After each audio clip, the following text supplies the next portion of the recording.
जितना हो सके मुमिनीन और मुमिनात के साथ इस वीडियो को शेयर करें। जैसे कि आपके इल्म है कि कल का दिन रोज़े अरफा है, इसको रोज़े अरफा क्यों कहा जाता है और इस दिन के अमाल और खुसूसियात क्या हैं, चलिए इस वीडियो में बताता हूँ। जी हाँ, कल का आने वाला दिन 9 जिलहज का दिन रोज़े अरफा है कि जिस दिन परवरदिगार गुनहगारों के गुनाहों को माफ करता है। कितने ही गुनाह ऐसे हैं जो कि पूरा साल माफ नहीं होते, मगर ये कि रोज़े अरफा के दिन परवरदिगार उन गुनाहों को भी माफ कर देता है। छठे इमाम जाफर सादिक अलैहिस्सलाम से जब किसी ने पूछा कि मौला बताइए कि इस दिन को अरफा क्यों कहा जाता है, तो मौला ने फरमाया कि 9 जिलहज के दिन ज़वाल का वक्त था। जिब्राइल हजरत इब्राहिम अलैहिस्सलाम के पास आया, वक़ाल लहू या इब्राहिम अअतरिफ ज़ंबक, और आकर कहते हैं कि इब्राहिम इस वक्त तुम्हें चाहिए कि अपने गुनाहों का एतराफ करो। तो इसका मतलब ये कि अपने गुनाहों के एतराफ का दिन है रोज़े अरफा, कि जिस दिन इंसान को चाहिए कि अपने गुनाहों का एतराफ करे। यहाँ तक कि इमाम ज़ैनुल आबिदीन अलैहिस्सलाम ने रोज़े अरफा एक फकीर को लोगों के सामने हाथ फैलाते हुए देखा, लोगों से मांगते हुए देखा, तो इमाम ज़ैनुल आबिदीन ने कहा कि तुफ हो तुझ पर, वैल हो तुझ पर, शर्म आनी चाहिए कि आज के दिन भी तू लोगों से मांग रहा है। आज का दिन तो वो दिन है कि जिस दिन माओ के शिकम में जो बच्चे मौजूद हैं वो भी परवरदिगार की रहमत से महरूम नहीं है और तू लोगों से मांग रहा है। तो अजीजों, ऐसा ना हो कि ये दिन ऐसे ही जाया हो जाए, बल्कि इस दिन के कुछ खास अमाल हैं। पहला अमल ये कि इस दिन आपने रोजा जरूर रखना है, बशर्ते ये कि रोजा रखने की वजह से इंसान के अंदर जो कमजोरी पैदा हो, उस कमजोरी की वजह से इंसान उस दिन का जो सबसे बड़ा अमल है जो कि दुआ अरफा, उसको ना छोड़े। यानी कि अगर रोजा रखने की वजह से इंसान को लगता है कि वो दुआ अरफा नहीं पढ़ सकेगा, तो उसको चाहिए कि रोजा ना रखे, बल्कि उस दिन दुआ अरफा जरूर पढ़े। इस दिन का दूसरा अमल जो है वो ये है कि ज़ियारत इमाम हुसैन अलैहिस्सलाम, जो आज के दिन करबला मोहल्ला इमाम हुसैन की ज़ियारत कर सकता है, उसको चाहिए कि जरूर इमाम हुसैन की ज़ियारत के लिए तशरीफ ले जाए, क्योंकि रिवायत के अंदर मिलता है कि रोज़े अरफा जो शख्स इमाम हुसैन की गुंबद के नीचे है, गोया के उरफा के मैदान के अंदर मौजूद है, परवरदिगार ज़ाहिर इमाम हुसैन को 1000 हज और 1000 उम्रे, बल्कि इससे भी कई ज्यादा का सवाब अता करता है। रिवायत के अंदर मौजूद है अरफे के दिन परवरदिगार अरफात के मैदान में जो हुज्जाज मौजूद है उनकी तरफ बाद में नजर करता है, पहले ज़ाहिर इमाम हुसैन की तरफ नजर करता है। जो लोग अरफे के दिन ज़ियारत इमाम हुसैन के लिए करबला में मौजूद नहीं है, तो खुले आसमान के नीचे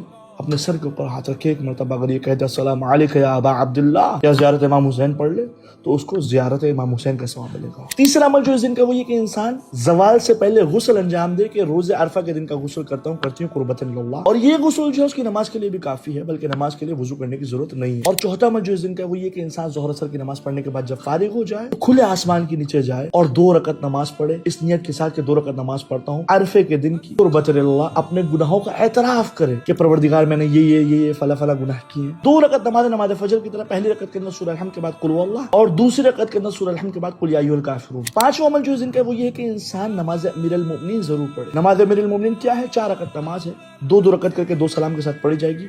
हर रकत में सूरह अल-हम्द के बाद 50 मरतबा कुल हुवल्लाह पढ़नी है, चारों रकत के अंदर। इसके बाद सबसे बड़ा और आखिरी अमल ये कि इंसान दुआए अरफा को पढ़े, जो कि इमाम हुसैन की दुआ है। गरीब ज़हरा ने अरफात के मैदान में खड़े होकर जो परवरदिगार से राज़ो नियाज़ की है, इस हालत में कि मेरे मौला की आंखों से आंसू जारी थे, वो अल्फाज मौजूद है इमाम हुसैन के इस दुआ के अंदर, जो कि इंसान को परवरदिगार की ज़ात से मिला देते हैं। जितना हो सके इस वीडियो को सबके निश्चित दोस्त शेयर करें।